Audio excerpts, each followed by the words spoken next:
여러분, 가수나 연기자 그리고 운동선수들이 더 성장하거나 발전하는 데 있어서 꼭 필요한 사람이 있는데요, 어떤 사람일까요? 물론 그들을 좋아하는 팬들도 중요하지만 이 팬들보다도 더욱 중요한 것이 있는데 그것은 바로 그들의 소속사입니다. 소속사. 지금 전 세계적으로 가장 인기 있는 가수 중에 하나인 가수가 어디죠? BTS. 다 알잖아. 뭐. 1부, 2부도 다 아시더라고요. 할머니들이 제일 잘 알아, BTS. 근데요, 이 한국에 BTS가 있기까지는 빅히트 엔터테인먼트라는 BTS의 소속사에 전폭적인 지원이 있었기 때문입니다. 사실은 그 소속사가 BTS를 만들었다고 해도 과언이 아닙니다. 그러니까 연예인이나 운동선수에게는요, 무엇보다도 소속사가 중요하다는 거예요. 그럼 이들에게만 소속사가 중요한가? 제가 미국에서 2008년도에 목사 안수를 받았어요. 정식으로 미 하나님의 성의 소속 목사가 되었는데요, 그 미국 그렇게 딱 되니까 미국 본부총회에서 저한테 이렇게 카드를 하나 딱 보내주었는데, 신분증이에요. 보니까 제 이름이 적혀져 있고 제 개인 번호, 아이디 넘버가 딱 기록되어 있는데, 그리고 이제 뭐 간단해요. 뒷면에는 핫라인이라고 해가지고 전화번호가 하나 딱 있는 거, 그걸로 끝이에요. 근데 저는 전화번호가 뭔지 궁금하더라고요. 그래서 확인해 보니까 이 전화번호가 뭐냐면, 제가 전 세계 어디에 있든지 선교 활동 중에 위급한 상황이 발생할 수 있잖아요. 그때 24시간 어디서든지 전화하면 도움을 받을 수 있는 그런 직통 전화번호예요. 와, 한 번도 전화해 본 적은 없어요. 그런데 마음으로 든든하더라고요. 마음으로 든든했습니다. 여러분, 여러분의 소속은 어디입니까? 여러분은 모두 예수 안에서 놀라운 하나님의 작품들이시거든요. 그런데 여러분 이 작품을 하나하나 소중히 여기시고 여러분 한 분 한 분의 성장과 성숙을 위해 놀라운 계획을 가지고 계시는 우리 소속사 대표 매니저가 계신데요, 그분이 바로 우리 아버지 하나님이신 줄로 믿습니다. 저와 여러분은요, 하나님께 소속되어 있고요, 우리의 소속사는요, 하나님 나라입니다. 우리는 하나님 나라에 소속되어 하나님의 특별 관리와 특별 보호 대상이 되는 것입니다. 특별히 하나님께서 여러분을 위해 하나님 나라 직속 대행사를 이 땅에 두셨는데 어디입니까? 여러분에게는 AG지구촌교회인 거예요. 지금 딱 두신 거예요. 우리 교회 정식으로 딱 등록하시면요, 핫라인 직통 전화를 딱 받으시는데 그 번호가 뭐냐면 02885-4141. 딱 전화하면은 바로 도움을 받으실 수 있습니다. 전화 한 통이면 여러분의 가장 기쁜 순간, 가장 슬픈 순간, 여러분의 가장 중요한 순간, 우리는 가족으로 함께 할 것입니다. 매주 전화 한 통으로 우리가 다 장례나 이런 것들 다 하셨어요. 우리 장로님들이 바쁜 시간 다 되어서 장례식 다 참여하시고 기도해 주시고 함께 하십니다. 그런데 전화해가지고 짜장면 시키지 마십시오. 짜장면 시키는 분이 교회 전화해가지고, 그리고 교회 전화해가지고요, 이동원 목사님을 찾는 분이 있어요. 그 수지에 있는 교회인데 참 섭섭합니다. 오늘 하나님은요, 모세를 통해 바로에게 이렇게 말씀합니다. 1절에 보니까 그 후에 모세와 아론이 바로에게 가서 이르되 이스라엘 하나님 여호와께서 이렇게 말씀하시기를 내 백성을 보내라. 그러면 그들이 광야에서 내 앞에 절기를 지킬 것이니라 하셨나이다. 이제 하나님께서 바로 왕에게 확실하게 말씀하십니다. 내 백성 보내라. 이스라엘 백성들은 네 백성 아니야, 네 종도 아니야, 내 백성이야 라고 말씀하시는 거예요. 이스라엘을 하나님 자신에게 소속된 백성이라고 분명히 밝히십니다. 내게 소속된 내 백성이니 이제 보내! 사랑하는 성도 여러분, 저와 여러분도요, 예수 안에서 하나님의 백성이 된 줄로 믿습니다. 디도서 2장 14절을 보니까 이렇게 말씀하고 있어요. 그가 우리를 대신하여 자신을 주심은 모든 불법에서 우리를 성령하시고 우리를 깨끗하게 하사 선한 일을 열심히 하는 자기 백성이 되게 하려 하심이라. 하나님은요, 예수의 피로 우리를 깨끗하게 해 주셔서 자기 백성 되게 해 주셨습니다. 예전 성경에는 하나님의 친백성이라고 나와 있더라. 하나님은요, 예수 안에서 예수 피로 우리를 깨끗하게 하셔서 자기 백성, 친백성, 완전한 하나님의 자녀로 삼아 주셨습니다. 너무 감사하죠. 그러면요, 하나님이 이스라엘 백성들을 자기 백성 삼으셔서 이집트에서 내보내시고자 하는 그 목적 이유가 뭘까요? 왜 자기 백성 삼아 주셨어요? 왜 내 백성이라고 말씀하셨어요? 그 이유가 오늘 말씀 속에서 쭉 이제 밝혀지고 있는데, 제가 결론부터 말씀드리자면요, 하나님이 이스라엘 백성들을 출애굽시키고자 하는 궁극적인 목적은 그들을 노예 상태에서 단지 구출해서 자유만 주실 뿐만 아니라 그들이 이집트를 떠나 진정으로 하나님만을 예배하는 예배 백성, 예배 공동체가 되게 하시기 위함인 거예요. 하나님은 모세에게 이것을 처음부터 알려줬어요. 지난주 우리가 성경은 안 읽었지만 4장 22절 23절에 보면요, 너는 바로에게 이르기를 여호와의 말씀에 이스라엘은 내 아들 내 장자라. 내가 내게 이르기를 내 아들을 보내줘 나를 섬기게 하라. 나가서 나를 섬기게 하라. 그런데 섬기게 하라라는 말의 의미가 뭐냐면 이 단어가 바로 예배라는 거예요. 새벽에는요 분명히 예배라고 번역하고 있습니다. 나를 예배하게 하라. 하나님을 섬긴다. 무슨 말이에요? 하나님을 예배한다라는 말이라는 거예요. 출애굽기 5장 3절에서도요 광야로 사흘길쯤 가서, 그러니까 이집트에서는 예배 못 드린다. 왜? 이집트는 우상을 섬기는 나라입니다. 온갖 잡신들을 섬기는 나라입니다. 이집트에서는요 바로 왕이 살아있는 신이라고 가르쳐요. 아니잖아요, 여러분. 그렇기 때문에 이집트에서는 하나님께 온전히 예배를 드릴 수 없습니다. 광야로 사흘길쯤 가서 우리 하나님 여호와께 제사, 예배를 드리려 하노니 허락해 주십시오. 이처럼 하나님께서 여러분 자기 아들, 자기 백성을 이집트에서 구출하여 광야로 내보내는 이유는 분명합니다. 하나님만을 예배하는 예배 백성 삼기 위해서입니다. 여러분 우리도 마찬가지예요. 그런데요, 저와 여러분 구원받은 목적, 우리가 이 땅에 존재하는 목적이 뭐예요? 하나님 영광을 위하여 하나님 앞에 예배하는 존재가 되게 하기 위함인 줄로 믿습니다. 이사야 43장 7절 21절 잘 알고 너무 중요한 말씀이잖아요. 우리 같이 읽겠습니다. 내 이름으로 불려지는 모든 자 곧 내가 내 영광을 위하여 창조한 자를 오게 하라. 그를 내가 지었고 그를 내가 만들었느니라. 이 백성은 내가 나를 위하여 지었나니 나를 찬송하게 하려 함이니라.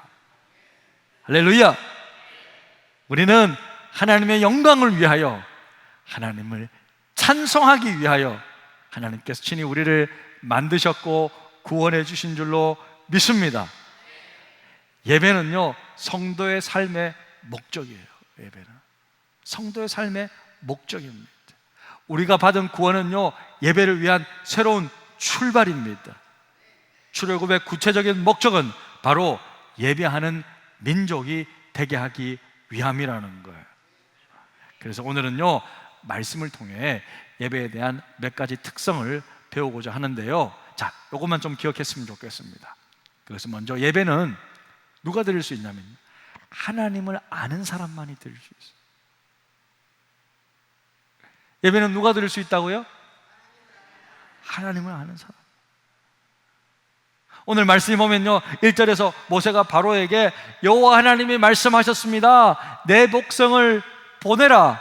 그리하면 그들이 나를 예배할 것입니다 라고 그 말씀을 딱 전하니까 바로가 딱 듣고 열받는 거예요. 띵 열을 받았어요. 그러면서 2절에 이렇게 말을 하고 계십니다. 바로가 이르되 여호와가 누구이기에 내가 그의 목소리를 듣고 이스라엘을 보내겠느냐? 나는 여호와를 알지 못하니 이스라엘을 보내지 아니할? 여호와가 누군데 지금? 누군데? 내가 지금 살아있는 신인데 나는 여호와 몰라. 이것들이 말이야 정신 상태가 걸러가지고 말이야, 응? 편안하게 밥 먹고 잘 살게 해줬더만 더 혹독하게 노동시켜버려. 이렇게 돼버린 거예요 지금. 네? 바로가 이스라엘을 보내주지 않는 이유가 무엇입니까? 그것은 그가 여호와를 모르기 때문입니다. 여호와를 알았다면 그는 결코 자신을 죽음으로 몰아간 이 게임을 여호와 하나님과 하려 들지 않았을 것입니다. 불행하게 그는 여호와를 몰랐기 때문에 무서운 심판을 받게 되는 거예요. 자, 성도 여러분, 우리 인간의 모든 불행, 저주, 심판 왜 있습니까? 하나님을 모르기 때문이에요. 하나님을 모르기 때문에 생긴 것입니다. 이 세상 최고로 무서운 심판은요, 하나님을 모르는 죄에 대한 심판이에요. 그게 제일 무서운 거예요.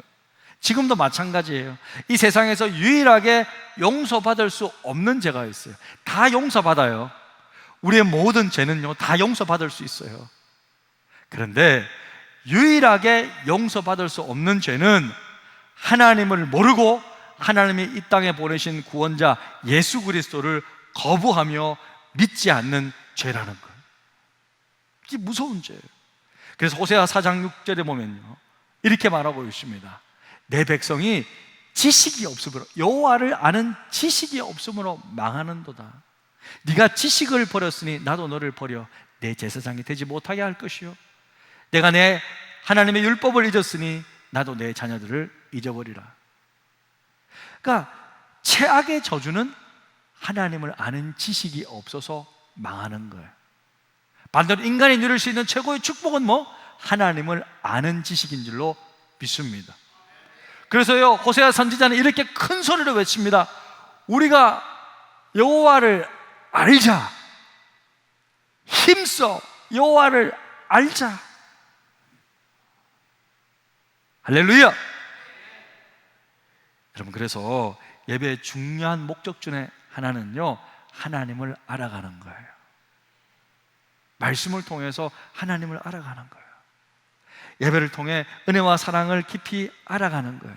그러니까 우리 교회가 주일 설교 때 계속 이렇게 창세기 강해 끝나고 또 출애굽기 강해를 하고 또 수요 말씀 집회 때 성경을 한 권씩 떼주고 체계적으로 말씀을 공부하는 이유는 여러분, 체계적으로 하나님을 알아가기 위함입니다. 성경이 하나님의 말씀이기 때문에요, 성경을 아는 것은 하나님을 아는 거예요. 성경을 체계적으로 배우는 것은요 하나님을 체계적으로 배우는 것입니다. 그래서 예배에는요 반드시 설교 시간이 있는 거예요. 설교 시간을 지겨워하지 않기를 축복합니다. 말씀을 통해서 하나님을 알아가야 돼요, 진짜. 그래서 일부 때 제가 자는 사람 다 깨웠어요. 다 깨웠어요. 자, 그러면 예배는 이렇게 지식적으로 하나님 알아가는 것만 전부입니까? 그렇지 않습니다. 저렇게 말씀을 통해 알 수 있는 예배에 대한 중요한 특성은 뭐냐면, 예배는요 하나님을 경배하는 것입니다. 하나님을 경배하는 것입니다. 지난주에 출애굽기 4장에 보면요 모세와 아론이 이스라엘 모든 장로들을 딱 불러 모아가지고 하나님께서 당신들을 구원해 주실 것입니다 라고 말했을 때 장로들이 듣고 감동을 받으면서 하나님 앞에 예배하는데 그 모습이 딱 이렇게 기록되어 있습니다. 출애굽기 4장 29절에서 31절인데요 같이 읽겠습니다. 모세와 아론이 가서 이스라엘 자손의 모든 장로를 모으고 아론이 여호와께서 모세에게 이르신 모든 말씀을 전하고 그 백성 앞에서 이적을 행하니 백성이 믿으며 여호와께서 이스라엘 자손을 찾으시고 그들의 고난을 살피셨다 함을 듣고 머리 숙여 경배하였더라. 이게 예배라는 거예요. 경배라는 거는 그분만을 높여드리는 거잖아요. 경배하는, 하나님만을 높여드리는 거예요. 자, 그러면 교회에서는 하나님을 경배하기 위해서 어떻게 하나님을 높여드려요? 찬양으로 높여드립니다. 할렐루야. 그게 찬양을 하는 거예요. 여러분, 찬양이 얼마나 중요한, 찬양 없는 예배는 있을 수 없습니다. 말씀 없는 예배도 있을 수 없지만 찬양 없는 예배도 있을 수 없어요. 저는 신방을 가든지 사업장 예배를 가든지 장례식에 가든지 어떠한 상황 속에서도 예배를 드릴 때 반드시 찬양해요.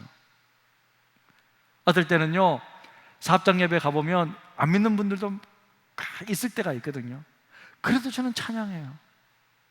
심지어 코로나 때에도요, 목사님 무조건 코로나지만 장례 예배 인도해 주십시오 라고 할 그때도 마스크 쓰고 1절만 조용한 목소리로 찬양했어요. 왜? 예배라는 단어를 붙이려면 반드시 찬송이 있어야 돼요. 반드시 찬양이 있어야 하기 때문에. 예배는 하나님을 경배하고 찬양하는 것이기 때문입니다. 다시 한번 이사야 43장 21절을 보겠습니다. 함께 읽습니다. 이 백성은 내가 나를 위하여 지었나니 나를 찬송하게 하려 함이니라. 찬송하게 하기 위해. 사람 왜 만드셨다고요? 찬송하게 하기 위해. 찬송이 예배라는 거예요. 찬양이 예배라는 것임을 여러분 꼭 잊지 마시기를 바랍니다. 예배팀 너무 중요합니다.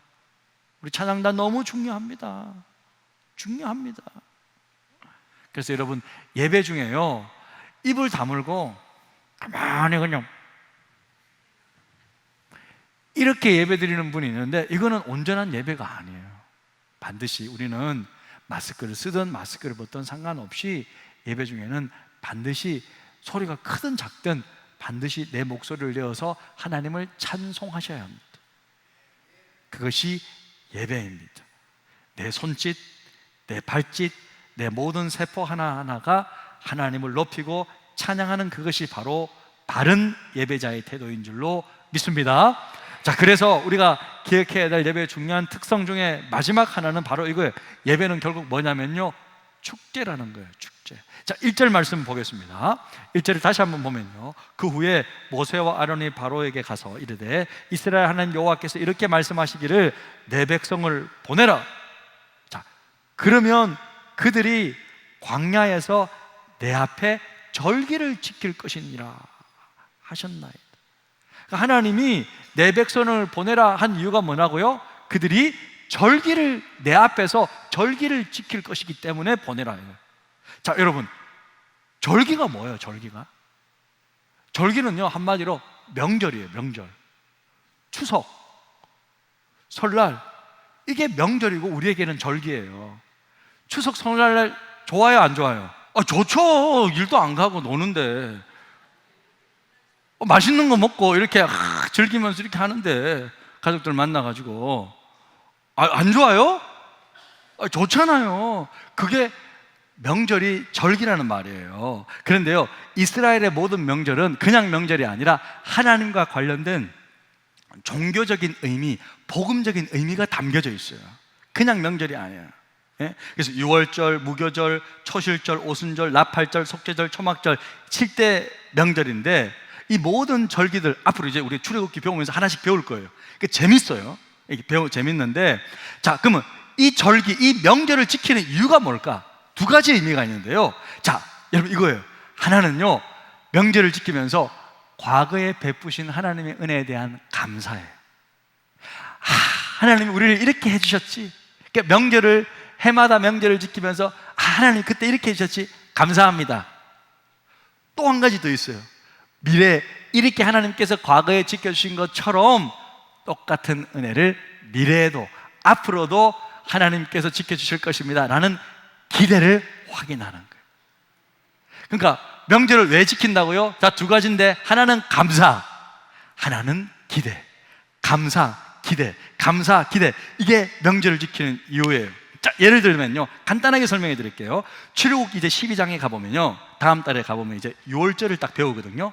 유월절이 뭡니까? 유월절은 뭐냐면 사람이든 짐승이든 처음 난 것들은 생명을 다 잡아가는 무서운 그 심판의 밤에 어린 양을 잡아서 그 피를 집과 문설주 좌우 임방에 딱 뿌렸더니 죽음의 사자가 그 피를 딱 보면 어떻게 넘어간다는 거예요.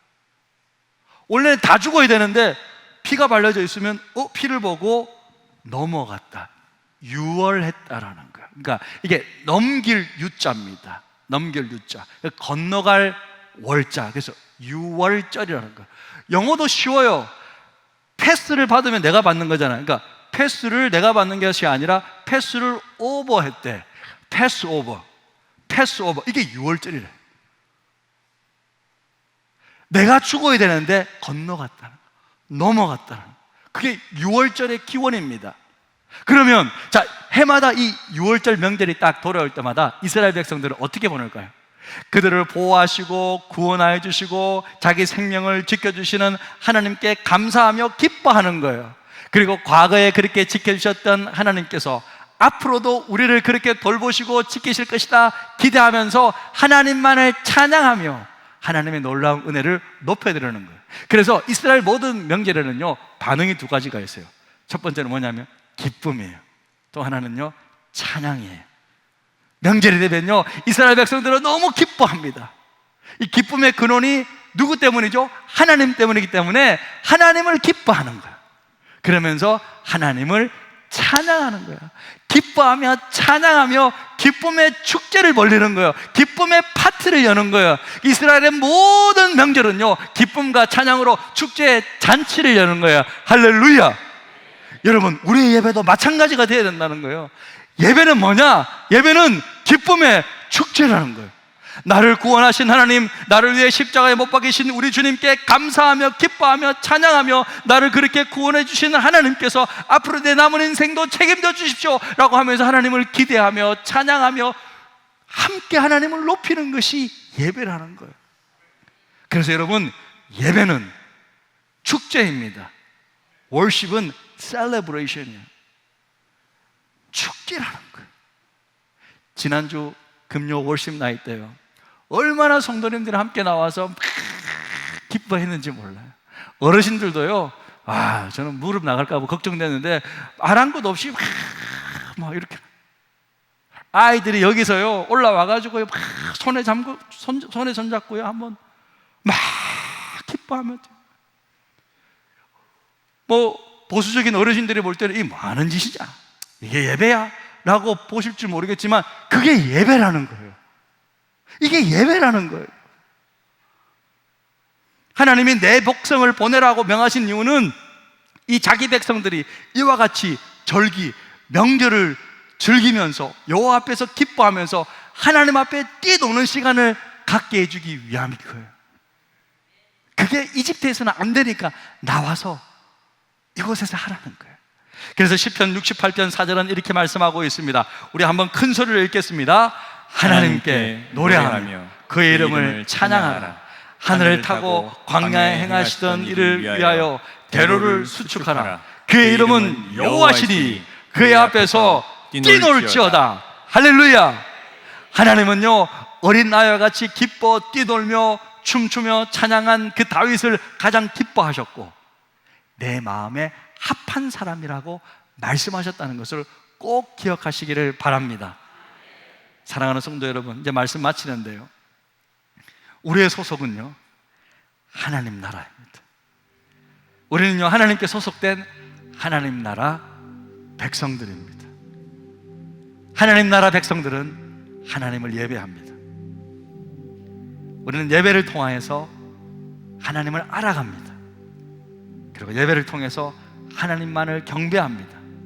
그리고 무엇보다 예배를 통해서 하나님만을 기뻐하며 하나님만을 찬양하며 하나님만을 높여드리며 하나님을 깊이 있게 체험하고 맛보며 누립니다. 예배는 축제입니다. 오늘 말씀을 통해서 예배의 깊은 의미를 깨닫고 다른 건 몰라도 예배에 있어서만큼은 승리하고 성공하는 저 여러분 다 되시기를 주님의 이름으로 축복합니다. 우리 시간 말씀을 생각하면서 이 찬양 함께 우리가 부르며 주님 앞에 기도의 자리로 나아가겠습니다.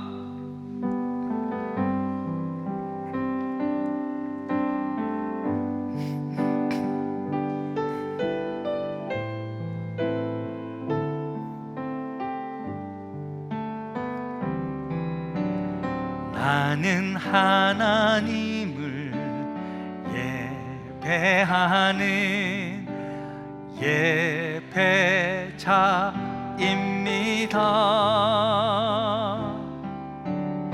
내가 서 있는 곳 어디서나 하나님을 예배합니다. 내 영혼 거룩한 은혜를 향하여 내 마음 완전한 하나님 향하여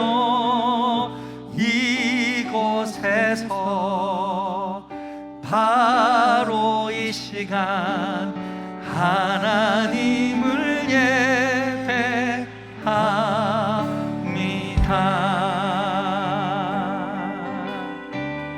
나는 하나님을 예배하는, 나는 하나님을